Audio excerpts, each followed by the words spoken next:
Salam jumpa lagi Bapak Ibu warga jemaat GPG Hosana yang Tuhan kasihi. Di hari Minggu ini kita akan melihat firman Tuhan dari kitab Daniel pasal 9 ayat 1 sampai 19. Saya ulangi, kitab Daniel pasal 9 ayat 1 sampai 19. Bagian ini saya tidak akan bacakan karena durasi waktu yang pendek, sehingga saya akan bahas langsung bagian demi bagian. Judul yang saya ambil adalah tanggung jawab seorang pemimpin untuk pemulihan umat Tuhan. Tanggung jawab seorang pemimpin untuk pemulihan umat Tuhan. Sebelum kita baca dan renungkan, mari kita berdoa. Bapa di surga yang bertata dalam kemuliaan, kebesaran, dan keagungan-Mu Tuhan, kami akan membaca, merenungkan firman-Mu. Buka hati pikiran kami semua, dan kami siap untuk menerima kebenaran firman-Mu. Di dalam nama Yesus kami berdoa, amin. Jemaat Tuhan yang terkasih dalam Yesus Kristus, kita semua tahu siapa Daniel. Dia adalah seorang nabi, dia adalah seorang pemimpin yang memiliki integritas dalam panggilan yang sangat kuat. Dia punya tanggung jawab yang kuat untuk bagaimana membawa umat Tuhan untuk hidup dalam kemuliaan Tuhan. Daniel punya latar belakang, bagaimana Bapak Ibu tahu dalam pasal-pasal sebelumnya. Dia ditempa, dia dididik, dia dibentuk dalam istana Nebukadnezar, Raja Babel. Sehingga pada saat dia melihat umat Tuhan, dia bagaimana punya panggilan dan tanggung jawab itu untuk membawa umat ini ke hadapan Tuhan untuk mendapat pengampunan. Itu yang pertama dalam pendahuluan. Yang kedua, Bapak Ibu terkasih dalam Yesus Kristus, Daniel pada saat dia melayani dengan Nabi Yeremia. Nabi Yeremia dia mendahului berapa tahun, kemudian Daniel. Pada saat Daniel mengamati nubuatan yang disampaikan oleh Nabi Yeremia tentang pemulihan akan terjadi 70 tahun kemudian. Dan pada saat itu dia melihat bahwa ini waktu 70 tahun ini hendak berakhir. Tetapi Tuhan belum menunjukkan tanda-tanda selanjutnya untuk bagaimana pemulihan itu terjadi bagi bangsa Israel. Dan dia tahu bahwa kenapa pemulihan ini belum terjadi. Artinya hendak berakhir waktu yang ditentukan Tuhan, tapi tanda-tanda belum ada. Dan dia tahu berarti ini ada sesuatu yang dapat mengganjal, sehingga Tuhan belum menunjukkan hal-hal yang baru terkait dengan akan ada pemulihan yang di depan mata. Dan dia melihat bahwa bagaimana bangsa Israel dalam kehidupannya merupakan bagian yang dapat mengganjal janji Tuhan untuk pemulihan itu. Sehingga dia datang kepada Tuhan untuk berdoa meminta pengampunan dari Tuhan untuk umat Israel. Nah, dari dalam bagian ini Bapak Ibu akan kita melihat 4 hal penting yang mana Daniel berdoa untuk umat Israel, bangsa Yahudi. Didahului dengan bagian pertama sebagai suatu pendahuluan yang sudah saya sampaikan tadi. Dalam ayat 1 sampai ayat yang kedua, pengamatan Daniel tentang waktu 70 tahun hendak berakhir, tapi belum ada tanda-tanda. Itu sebagai pendahuluan. Kemudian Bapak Ibu terkasih, yang kedua, mari kita melihat doa Daniel. Ada 4 pokok penting dalam doa ini. Yang pertama adalah doa untuk dirinya. Perhatikan ayat 3 sampai ayatnya yang ke-7. Bapak Ibu baca di situ bagaimana Daniel berdoa untuk Tuhan mengampuni dirinya, dan juga doa secara umum untuk bangsa Israel tentang pengampunan dari Tuhan supaya pemulihan itu segera akan terjadi. Begitu. Karena waktu 70 tahun yang dinubuatkan oleh Nabi Yeremia hendak berakhir hendak berlalu, tapi bukan tanda-tanda dari Tuhan. Artinya Daniel berdoa. Nah, perhatikan sini ada sesuatu yang menarik. Satu sisi Daniel punya integritas yang kuat. Nah, dia hidup sungguh-sungguh dengan Tuhan. Tetapi dalam doanya, perhatikan ayat 3 sampai ayat 7, dia memakai ungkapan tentang aku dan kami. Artinya apa? Artinya Daniel memposisikan diri sama dengan bangsa Israel untuk pengampunan. Daniel punya kepedulian yang tinggi terhadap umat Tuhan untuk pengampunan, sehingga dia membawa dirinya sama seperti bangsa Israel untuk memohon pengampunan di hadapan Tuhan. Nah, perhatikan di sini bagaimana Daniel mengungkapkan tentang kehidupan moral keimanan bangsa Israel yang dapat menghambat pengampunan dari Tuhan. Nah, kemudian perhatikan bagaimana perasaan hati, sikap hati Daniel.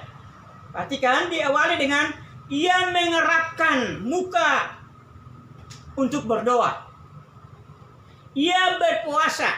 Perhatikan ayat 3. Ia mengenakan kain kabung serta abu. Ini ungkapan yang menjelaskan tentang begitu dalamnya kepedulian Daniel terhadap bangsa Israel untuk pengampunan. Itu ungkapan-ungkapan yang mencerminkan tentang pergumulan yang berat dari Daniel untuk pengampunan bagi bangsanya dari Tuhan. Kemudian perhatikan isi doanya.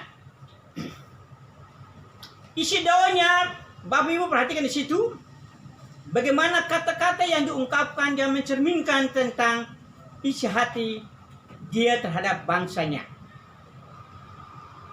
Perhatikan di situ ayat 4 sampai 7. Ayat 4 sampai 7 dia berdoa. Dan perhatikan ada kata-kata penting yang diungkapkannya tentang kemahakuasaan Allah, kedahsyatan Allah, serta perjanjian terhadap siapa yang setia pada perintahnya. Yaitu Daniel sendiri. Kemudian setelah dia mengungkapkan tentang keberadaan Allah yang luar biasa dan dahsyat itu maha besar dan setia pada janjinya, perhatikan ayat 5 sampai 7. Daniel melanjutkan doa tentang pengampunan, permohonan pengampunan dari Tuhan. Perhatikan kata-kata di dalam ayat 5. Kami telah berbuat dosa dan bersalah kepada Tuhan. Kami telah berlaku fasik. Kami telah memberontak. Kami tidak taat kepada Tuhan. Kami tidak taat kepada hamba-hamba Tuhan. Kami tidak taat kepada para nabi. Kami tidak taat kepada para raja. Kami tidak taat kepada para pemimpin. Kami tidak taat kepada bapak-bapak. Kami tidak taat kepada para seluruh pemimpin bangsa Israel. Segenap rakyat, antara satu yang lain juga saling tidak taat. Jadi ungkapan ini mencerminkan bahwa semua bangsa Israel tanpa terkecuali, hampir semuanya berlaku tidak taat. Jadi ayat 6 merinci tentang bagaimana perilaku bangsa Israel kepada para pemimpin, baik dari sisi nabi, baik dari sisi para raja, dan sebagainya, dan sebagainya. Jadi ini ungkapan penjelasan tentang dosa bangsa Israel yang menjadi pergumulan tersendiri untuk Daniel supaya Tuhan mengampuni. Karena itu akan menjadikan jalan pada pemulihan bangsa Israel secara keseluruhan. Kemudian Bapak Ibu terkasih dalam Yesus Kristus, dalam ayat 7 Daniel mengungkapkan tentang pribadi Tuhan dan membandingkan secara kontras dengan umat Tuhan. Perhatikan ayat 7 itu. Ya Tuhan, Engkaulah yang benar. Patutlah kami malu. Ayat 7. Semua orang tanpa terkecuali berlaku murtad di hadapan Tuhan. Ini ungkapan yang kontras terhadap karakter Tuhan dengan perilaku hidup umat Tuhan dalam ayat-ayat sebelumnya. Begitu. Nah, ini Bapak yang terkasih, isi doa daripada Daniel untuk Tuhan, supaya Tuhan mengampuni seluruh bangsa Israel, karena dosa itu dapat mengganjal pemulihan dari Tuhan. Ini penting Bapak yang terkasih dalam Yesus Kristus. Bahkan Daniel juga mengungkapkan, menyinggung sedikit tentang dosa moyang mereka dalam ayat selanjutnya. Itu artinya apa Bapak yang terkasih? Daniel tidak mau untuk pribadi siapapun, entah masa lalu sebelum Daniel maupun masa di mana ada Daniel, hidup menjadi ganjalan untuk pengampunan dari Tuhan. Begitu Bapak yang terkasih dalam Yesus Kristus.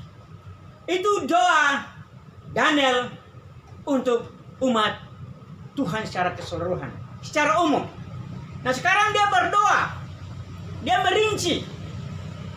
Bagian kedua tadi dia mengungkapkan secara umum. Sekarang doa yang kedua ini dia merinci doa khusus untuk para pemimpin dalam pengampunan. Perhatikan ayat 8 sampai ayat 10. Ayat 8 sampai ayat 10 menjelaskan tentang doa Daniel kepada Tuhan untuk pengampunan kepada para pemimpin. Perhatikan situ ayat 8 berkata tentang perilaku para pemimpin yang membutuhkan pengampunan, yaitu raja-raja kami, pemimpin-pemimpin kami, bapak-bapak kami, seharusnya malu karena dosa yang mereka lakukan. Ayat 8. Semua telah berbuat dosa. Mereka semua memberontak terhadap Tuhan. Ayat 9. Tidak mendengar suara Tuhan. Ayat 10. Jadi para pemimpin, para raja, bapak-bapak, orang-orang tua semua menjadi berperilaku tidak benar hadapan Tuhan. Dan seharusnya ada satu kata kunci yang menjelaskan tentang seharusnya sikap yang mereka miliki adalah rasa malu terhadap dosa yang mereka lakukan. Tapi kenyataannya mereka tidak pernah rasa malu terhadap dosa yang mereka lakukan. Oleh karena itu, Daniel memohon dalam ayat 9 itu supaya Tuhan mengampuni para pemimpin mereka, bangsa Israel. Kasih sayang. Perhatikan situ dalam ayat 9. Dia mohon kepada Tuhan untuk ada kasih sayang kepada para pemimpin. Dia mohon kepada Tuhan untuk ada pengampunan kepada para pemimpin. Ayat 9 itu ada dua kata penting. Kasih sayang dan pengampunan. Jadi ini penting Bapak terkasih. Rupanya Daniel tahu persis bagaimana kehidupan para pemimpin. Sehingga dia bukan berdoa secara umum saja, tapi dia menyebutkan strata pemimpin, raja, nabi yang tidak betul, kemudian rakyat. Nah, jadi Bapak yang terkasih, artinya begini, pemimpin itu menjadi kunci. Mereka harus menjadi teladan. Mereka harus menjadi barometer kehidupan rohani. Tetapi kenyataannya tidak. Sehingga mereka juga didoakan oleh Daniel supaya mendapat belas kasihan dari Tuhan, mendapat pengampunan dari Tuhan. Ayat yang ke-9. Kemudian Bapak Ibu yang terkasih dalam Yesus Kristus, dia berdoa untuk semua rakyat di luar para pemimpin. Perhatikan itu ayat 11 sampai ayat 16. Bagaimana kehidupan umat Tuhan, bagaimana kehidupan rakyat bangsa Israel, orang Yahudi. Di dalam ayat 11, 14, 15 menjelaskan di situ sampai ayatnya ke-16. Dia merinci tentang kejahatan umat Tuhan terhadap firman Tuhan, terhadap Tuhan sendiri. Perhatikan, ayat 11 menjelaskan kejahatan mereka, yaitu mereka telah melanggar hukum Tuhan. Mereka telah menyimpan dari firman Tuhan. Mereka tidak mau mendengar suara Tuhan. Itu dalam ayatnya yang ke-11 dan 14. Mereka juga telah berbuat dosa, ayat 15 dan 16. Mereka telah berlaku fasik. Ini kejahatan umat Tuhan. di luar dari para pemimpin. Setelah dia mengungkapkan semua kejahatan itu, maka Daniel merinci hal berikutnya lagi. Bagaimana sikap Tuhan? Bagaimana tindakan Tuhan akan terjadi kepada mereka kalau mereka tidak berubah dan bertobat? Perhatikan dalam ayat yang ke-11. Kutuk dan sumpah akan diberikan. Malapetaka yang besar akan terjadi, ayat 12, 13, 16. Murka dan amarah Tuhan akan berlaku, ayat 16. Jadi Bapak Ibu, ini adalah kejahatan kehidupan rohani yang bobrok dari umat Israel. Dan kalau mereka tidak bertobat, maka kutuk dan sumpah akan berlaku. Kalau mereka tidak bertobat, maka malapetaka akan berlaku. Murka Tuhan dan amarah Tuhan akan terjadi. Ini kepada umat Tuhan. Bapak Ibu yang terkasih dalam Yesus Kristus. Kemudian perhatikan yang berikutnya, keempat. Pendalaman permohonan pengampunan dari Tuhan. Setelah dia berdoa untuk dirinya, umat Tuhan secara umum, kemudian dia merinci pada pemimpin, doa kepada pemimpin, dan dia merinci kejahatan umat Tuhan secara khusus dalam ayat berikutnya tadi, ayat 11 sampai ayat ke-16. Dan perhatikan bagaimana dalam ayat 19, saya ulangi, ayat 17 sampai ayat 19, yang menjelaskan tentang pendalaman, yang menjelaskan tentang beban yang kuat, kerinduan yang kuat, keinginan yang kuat untuk pengampunan Tuhan bagi umat Israel, termasuk para pemimpin. Perhatikan ayat 17 sampai 18. Itu sangat dahsyat. Ayat 17 sampai 19 menjelaskan tentang tanggung jawab seorang pemimpin, komitmen seorang pemimpin untuk kehidupan umat yang dilayani, khususnya rakyat pada saat itu. Jadi ayat sekali lagi 17 sampai 19 menggambarkan tentang begitu hebatnya pergumulan seorang pemimpin Daniel untuk rakyatnya, untuk umat Tuhan yang dia pimpin. Perhatikan situ baik-baik, ayat 17 sampai 19. Perhatikan bagaimana ungkapan Daniel yang mencerminkan isi hatinya kepada Tuhan. Ayat 17 berkata begini, dengarlah ya Tuhan, Tuhan kami. Ini memberikan penekanan yang kuat tentang isi hatinya yang dalam untuk pengampunan dari Tuhan bagi umat Tuhan yang dia layani. Ayat 17 itu menjelaskan bahwa dengarlah ya Tuhan, Tuhan kami, doa hambamu, permohonan, kemudian sinarlah tempat kudusmu yang musnah dengan wajahmu, yang telah musnah dengan wajahmu. Demi Tuhan sendiri. Ungkapan-ungkapan ini, Bapak yang terkasih, bagaimana mencerminkan belas kasihan yang diharapkan dari Tuhan untuk pengampunan. Kemudian perhatikan dalam ayat 18 sampai 19. Ya Allahku. Jadi ayat 17 dikatakan, dengarlah ya Tuhan, Tuhan kami. Kemudian ayat 18 sampai 19 berkata, ya Allahku. Ini semua memberikan suatu penekanan yang luar biasa tentang pergumulan yang kuat dari seorang pemimpin yang punya tanggung jawab terhadap kebenaran umat yang dilayani. Ayat 18 sampai 19 berkata begini, arahkanlah telingamu. Saya ulangi, arahkanlah telingamu. Diawal dengan ya Allahku. Dengarlah, bukalah matamu. Lihatlah kebenaran kami. Dengarlah, ampunilah kami. Perhatikanlah kami.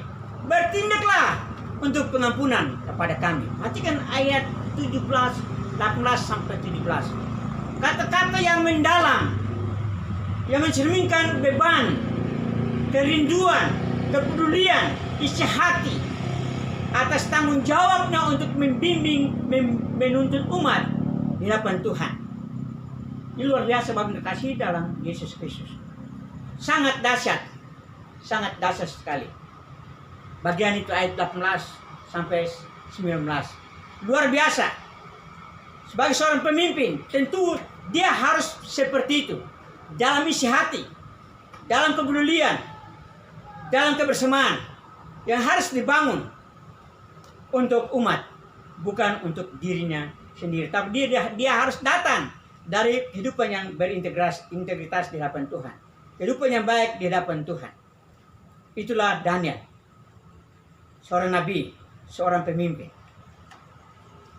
Jadi Bapak terkasih, kemudian perhatikan baik-baik Bapak terkasih, dia menyinggung dalam ayatnya yang ke-19. Dia menyinggung situ. Ayat 19. Dia menyinggung tentang bagaimana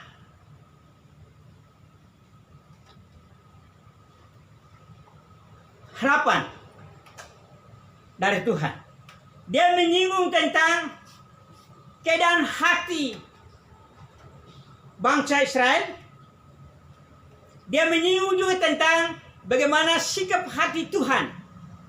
Jadi ya Allahku itu adalah suatu pengakuan tentang kebesaran Allah, dan di dalam juga harapan untuk dia mendengar doa Daniel. Begitu. Mengharapkan. Jadi suatu pengakuan tentang Allah, kemakuasaan dan penuh dengan pengampunan, dan juga harapan untuk pengampunan itu berlaku pada bangsa Israel. Jadi jemaat Tuhan yang terkasih dalam Yesus Kristus, semua hal di situ, apa yang dilakukan oleh Daniel merupakan cermin,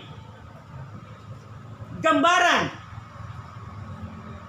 tentang seorang pemimpin rohani yang punya nilai kualitas integritas, yang punya nilai hubungan yang baik dengan Tuhan, yang punya kemampuan untuk mampu melihat perbedaan dan punya kerinduan untuk bagaimana umat yang dia layani khusus bangsa Israel bisa dipulihkan di hadapan Tuhan.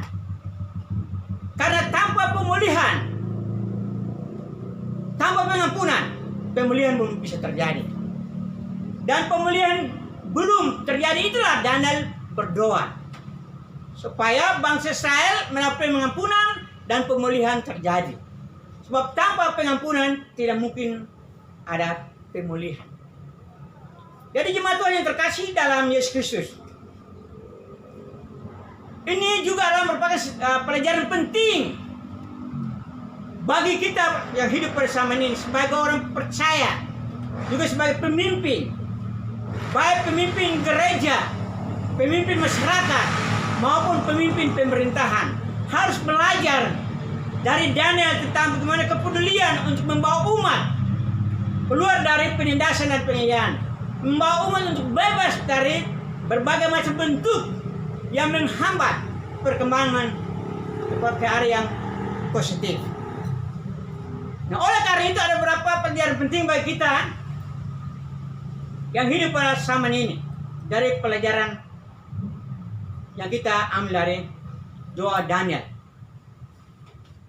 Pertama, untuk para pemimpin, baik pemimpin rohani terutama, juga bisa pemimpin pemerintahan atau masyarakat umum, tapi terlebih adalah pemimpin rohani yang punya tanggung jawab lebih tinggi dari semua untuk kehidupan rohani hadapan Tuhan. Pertama, harus menjaga integritas moral, hubungan yang baik dengan Tuhan, dengan firman-Nya. Yang kedua, seorang pemimpin juga harus memiliki kepekaan yang kuat, serta bagaimana ia harus memiliki beban dan tanggung jawab untuk memajukan, mendewasakan kehidupan rohani umat. Yang ketiga, memiliki karakter doa yang kuat untuk umat Tuhan yang dilayaninya. Yang keempat, memiliki sikap hati, kepedulian yang kuat untuk menjadi bagian dalam kehidupan umat Tuhan. Dia tidak bisa memisahkan hidupnya dengan umat yang dihadapi, tidak bisa. Harus menjadi satu kesatuan. Kemudian yang kedua, kepada umat Tuhan secara umum, pelajaran penting yang kita petik dari doa Daniel, Yaitu kita harus belajar untuk memiliki karakter ketaatan kepada seluruh perintah firman Tuhan. Kalau tidak, maka Tuhan tidak segan-segan untuk menghukum kita. Kemudian yang berikutnya adalah ketaatan kepada seluruh perintah firman Tuhan, agar kehidupan kita terus berkembang dan hukuman dari Tuhan dijauhkan dari kehidupan kita sehari-hari. Dan selalu berusaha untuk selalu dekat dengan Tuhan. Dan kalaupun ada kesalahan, jangan pernah takut untuk datang kepada Tuhan. Dan belajar untuk membebaskan diri dari berbagai kesalahan yang dilakukan. Ini penting, Bapak terkasih, karena kehidupan tanpa pengampunan, maka sulit kita mendapatkan pemulihan hidup di hadapan Tuhan. Jadi Bapak Ibu terkasih dalam Yesus Kristus, ada banyak pelajaran penting yang kita petik dari doa Daniel, baik sebagai pemimpin maupun sebagai umat, yang perlu kita harus ikuti. Dan satu kata penting yang harus menjadi landasan, yaitu ada 2 kali yang dipakai oleh Daniel, yaitu kita semua harus merasa malu kalau berbuat kesalahan. Kita semua harus merasa malu kalau berbuat dosa di hadapan Tuhan. Perhatikan ayat 7, ayat 8. Seharusnya malu atas dosa yang kita lakukan. Maka dengan demikian kita akan luput dalam kehidupan yang keliru di hadapan Tuhan, dan pengampunan berkat Tuhan akan terus diserahkan kepada kita. Bapak yang terkasih, demikian firman Tuhan. Mari kita belajar untuk bagaimana hidup. Sebagai pemimpin punya tanggung jawab yang tinggi untuk bagaimana mengirim umat untuk hidup dalam pengampunan dan berkat dari Tuhan. Dan sebagai umat Tuhan harus bertanggung jawab untuk dengar-dengar dan taat kepada firman Tuhan, supaya berkat dan anugerah Tuhan selalu dilimpahkan kepada kita hari lepas hari. Tuhan Yesus memberkati. Mari kita berdoa. Tuhan, terima kasih kami sudah mendengar firman dan belajar dari kebenaran firman-Mu. Tolong kami, Roh Kudus bekerja untuk kami terus hidup bagi hormat, kemuliaan, dan kebesaran nama-Mu. Dalam nama Yesus kami berdoa. Haleluya. Amin. Selamat pagi. Tuhan memberkati.